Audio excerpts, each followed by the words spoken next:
लोग सादा जिंदगी गुजारते थे। एक छोटे से गांव में आबिद नाम का एक नौजवान रहता था। वह अल्लाह पर बहुत यकीन रखता था और रोजी कमाने के लिए मजदूरी करता था। उसका ईमान था कि जो तकदीर में लिखा है वही मिलेगा। आबिद की जिंदगी बहुत सादा और पुरसुकून थी। वह हर रोज सुबह सवेरे उठकर अल्लाह का नाम लेता, वुजू करके फज्र की नमाज अदा करता और फिर मजदूरी के लिए निकल जाता। उसके साथ घर में उसके बूढ़े वालिदैन रहते थे, जिनकी खिदमत वह दिलो जान से करता था। गांव के लोग आबिद की मेहनत, ईमानदारी और नरम मिजाज की बहुत तारीफ करते थे, मगर किस्मत को कुछ और ही मंजूर था। एक दिन गांव में यह खबर तेजी से फैल गई कि बादशाह का वजीर करीबी इलाकों का दौरा कर रहा है और नौजवानों को फौज में भर्ती किया जाएगा।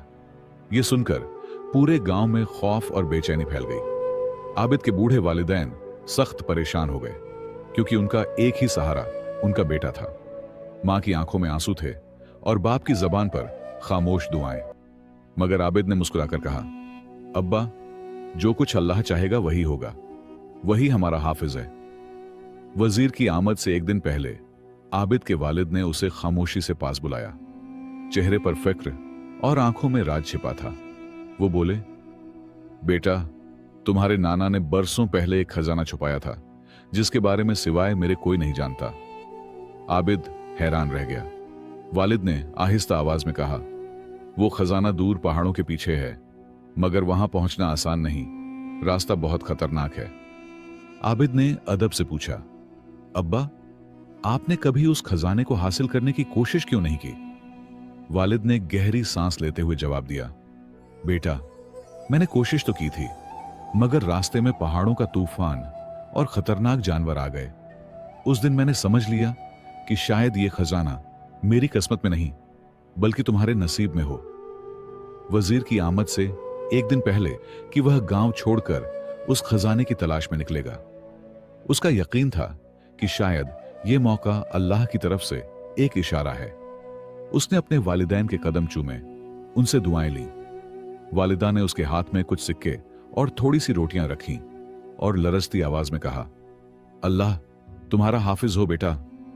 आबिद ने आसमान की तरफ देखा और दिल ही दिल में कहा, या अल्लाह, मेरा सफर तेरे हवाले। अगली सुबह सूरज की पहली किरण के साथ ही आबिद ने सफर का आगाज किया। उसके हाथ में एक पुराना सा नक्शा था जो उसके वालिद ने उसे दिया था।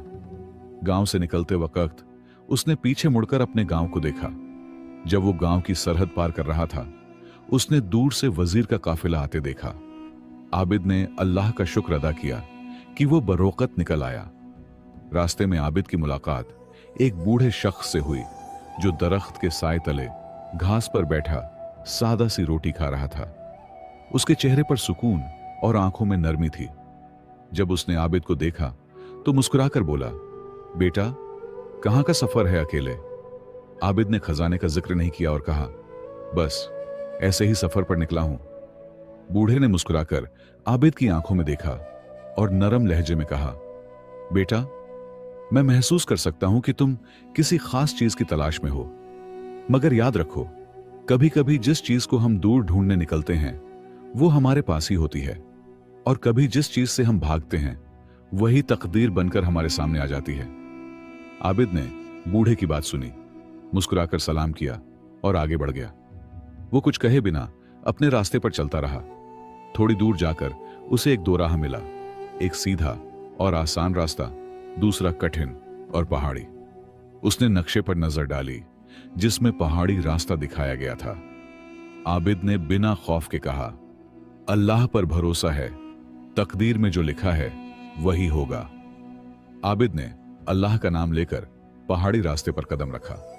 रास्ता मुश्किल था, मगर उसका हौसला मजबूत। सूरज धीरे धीरे पहाड़ों के पीछे छुपने लगा तो उसने सोचा कि रात बिताने के लिए कोई सुरक्षित जगह ढूंढनी होगी।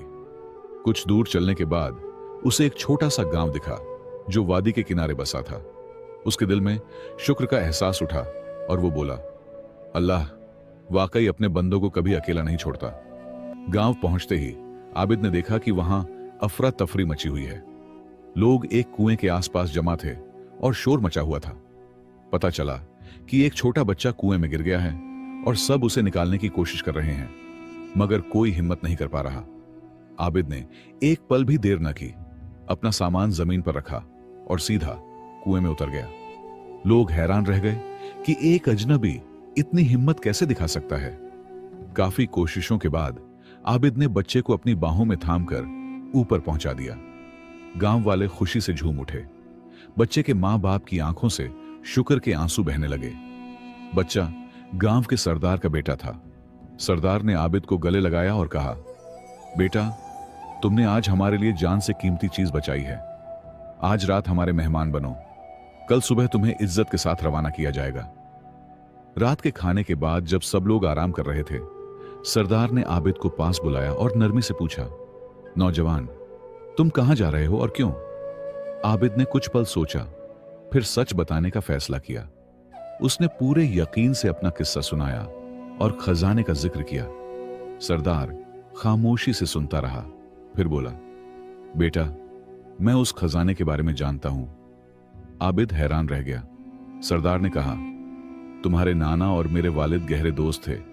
वो खजाना सोना चांदी नहीं, बल्कि एक अमानत है, एक पुरानी और कीमती किताब जिसमें इल्म के मोती छिपे हैं। सरदार ने आगे बताया, तुम्हारे नाना बहुत बड़े आलिम थे।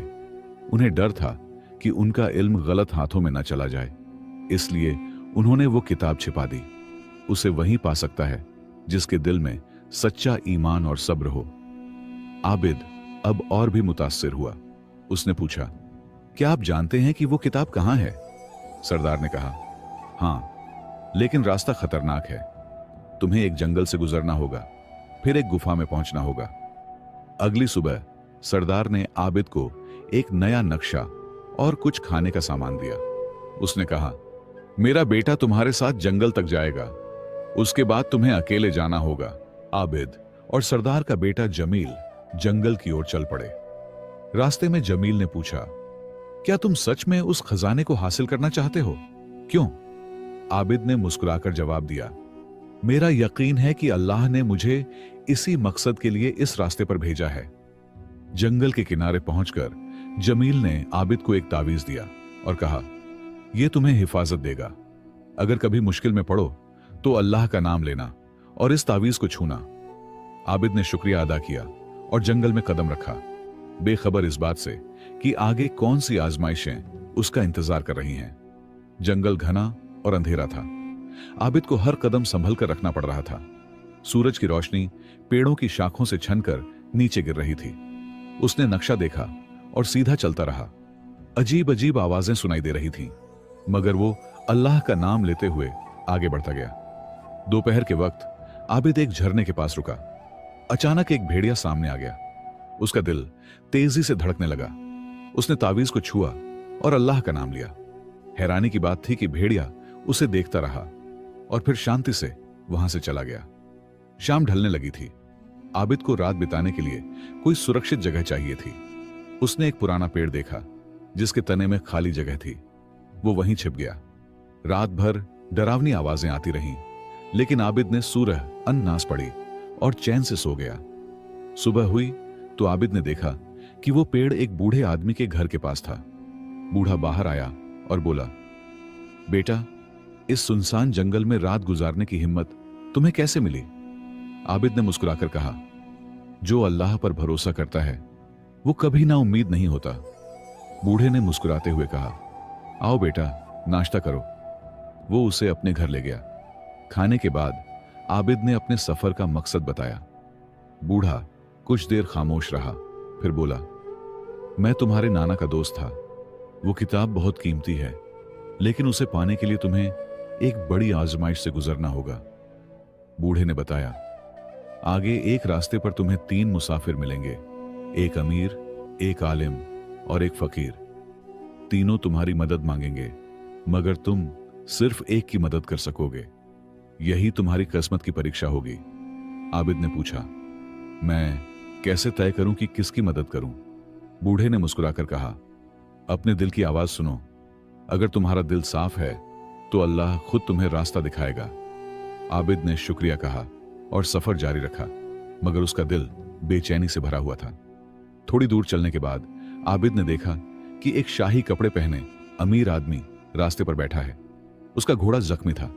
अमीर ने कहा, मुझे शहर तक पहुंचना है, मेरे पास सोना है, तुम्हें इनाम दूंगा।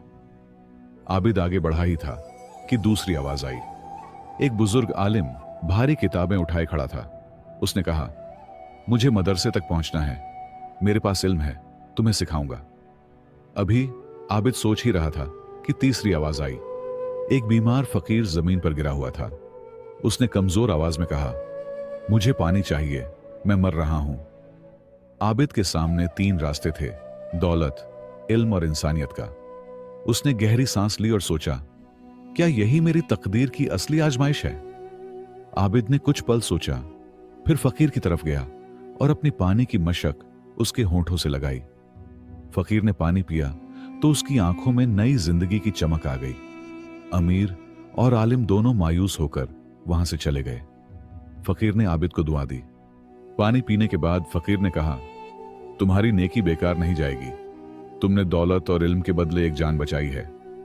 आबिद ने नम्रता से कहा, मैंने वही किया जो अल्लाह को पसंद था। फकीर मुस्कुराया और बोला, तुम सही रास्ते पर हो बेटा। फकीर ने आबिद को एक छोटा सा पत्थर दिया और कहा, इसे अपने पास रखना, जब तुम गुफा तक पहुंचो तो इसे जमीन पर रखना, यह तुम्हें रास्ता दिखाएगा। आबिद ने शुक्रिया कहा और पत्थर संभाल लिया। चलते हुए उसके दिल में अजीब सुकून था, जैसे अल्लाह उसे कदम कदम पर राह दिखा रहा हो। जंगल से निकलते ही आबिद को दूर पहाड़ी इलाका दिखा। नक्शे के मुताबिक उसे पहाड़ के पीछे जाना था, जहां गुफा थी। रास्ता बहुत कठिन और फिसलन भरा था। शाम होते होते बारिश शुरू हो गई और ठंडी हवा चलने लगी। उसे कहीं पनाह नहीं मिल रही थी। बारिश तेज होती जा रही थी, पानी बहने लगा और जमीन धंसने लगी।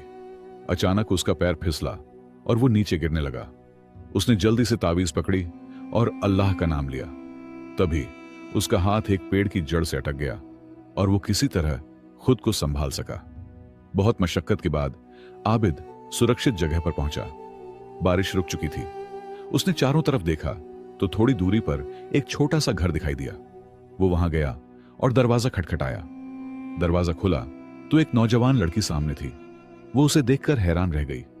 लड़की ने पूछा, कौन हो तुम? आबिद ने अपना परिचय दिया और कहा कि वो रात के लिए बस थोड़ी पनाह चाहता है। लड़की ने जवाब दिया, मेरा नाम आयशा है, मैं यहां अकेली रहती हूं, मेरे वालिद का इंतकाल हो चुका है।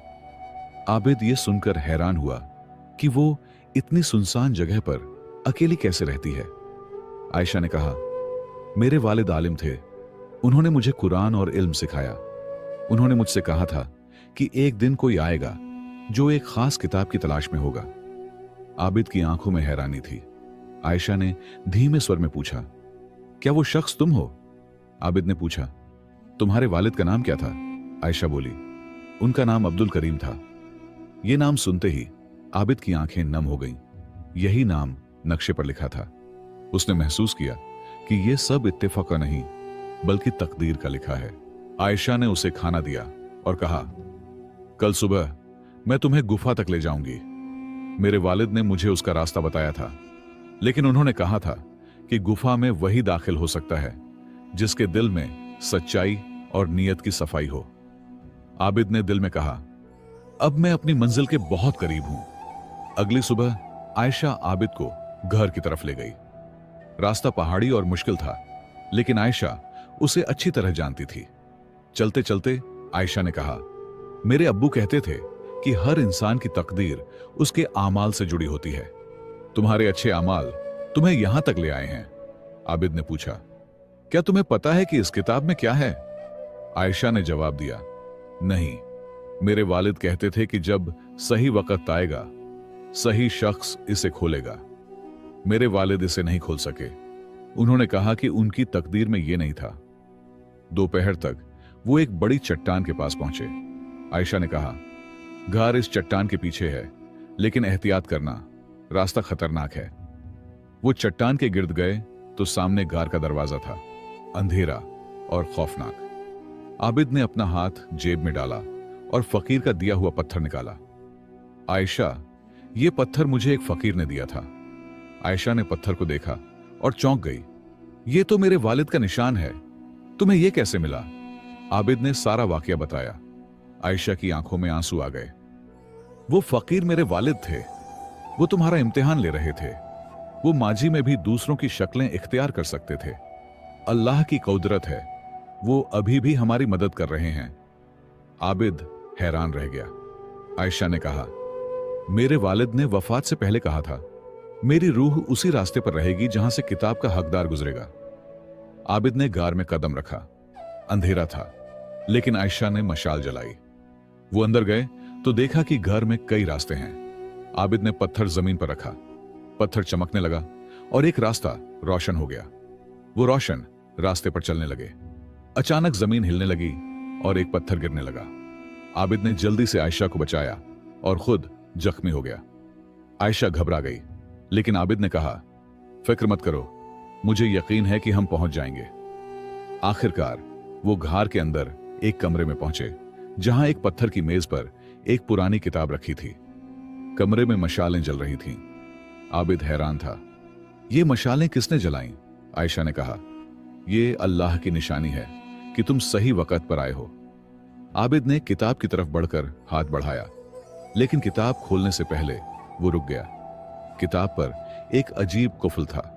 कुफल पर लिखा था, यह सिर्फ वही खोल सकता है जिसने दुनिया का सबसे बड़ा खजाना पाया हो। आबिद सोच में पड़ गया। दुनिया का सबसे बड़ा खजाना क्या है?